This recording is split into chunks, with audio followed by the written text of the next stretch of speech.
first mistake is one that a lot of people would consider dumb, but you would be surprised that there are some people who don't know that Wuthering Waves can be cleared without spending a dime in the game.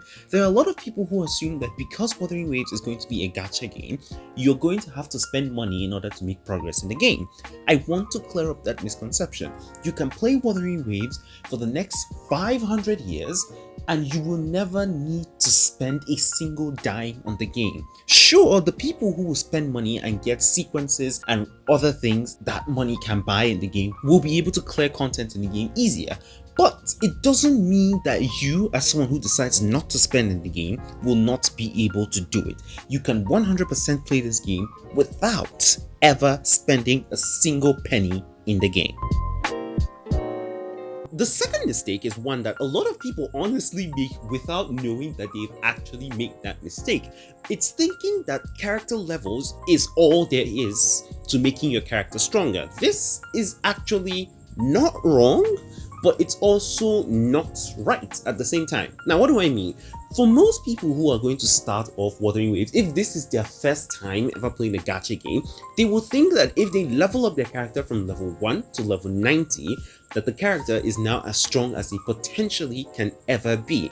And this is not completely true. Yes, if you fought a level 70 enemy with a level 90 character, you have a higher chance of winning against that enemy. But if you want your character to be as strong as possible and to be able to do as much damage as possible, you need to level up their normal attacks, their skill, their ultimate, and you also need to equip them with some good artifacts.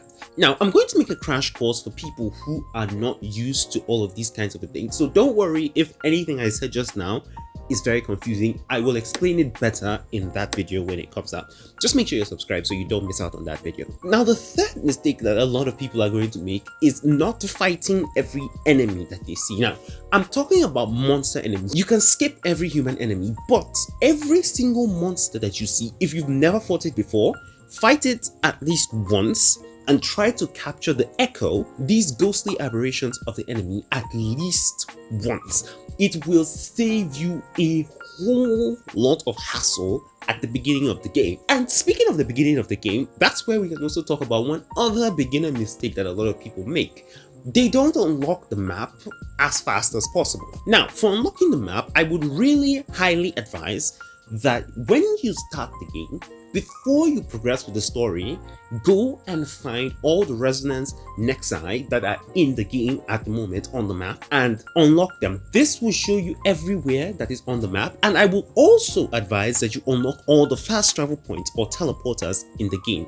This will make it so that whenever you have a story quest and it's a very far distance away and you don't want to walk all the way there, you can just easily teleport. I highly recommend that you do this right after the tutorials, just so that it makes your story mode progression a lot easier over time. Now, the next mistake I want to talk about is a mistake that really will affect free-to-play players the most. Now, in Wuthering Waves, there is one premium currency that you use to do everything in the game. It's called Astrite.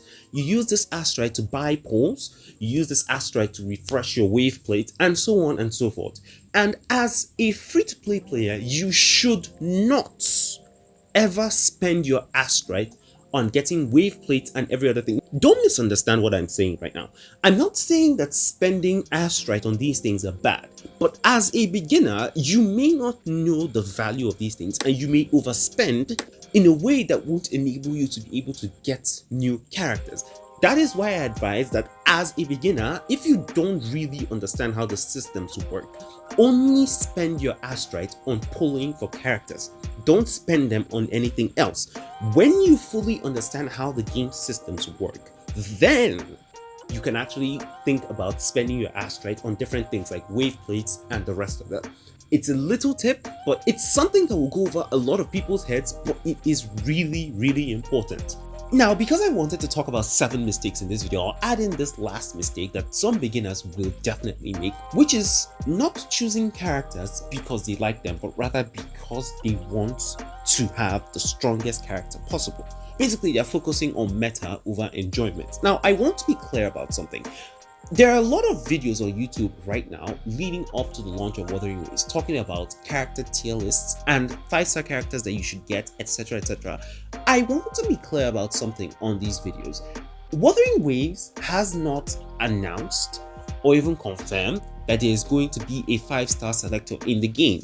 And because of this, it seems like all of these videos are just based off leaks and CBT2 information. We don't know whether any of the characters that are being talked about will be changed drastically in the global launch of the game. And this is one of the reasons why some of the creators aren't talking about these things, because they're waiting for the global launch to be sure that they're not spreading misinformation to other people around. But moving back to the point, a lot of people are looking at these tier lists and thinking that they're going to get X character, for example Verena and the rest of them, just because they'll make your character stronger. And while I am someone who always vouches for function over form, I will also tell you that if you don't care about doing the most damage possible, if you're someone who will not go out to fight all of the enemies in the open world, you just want to have fun, you want to explore the open world with your friends, if you see a fight, you most probably avoid it,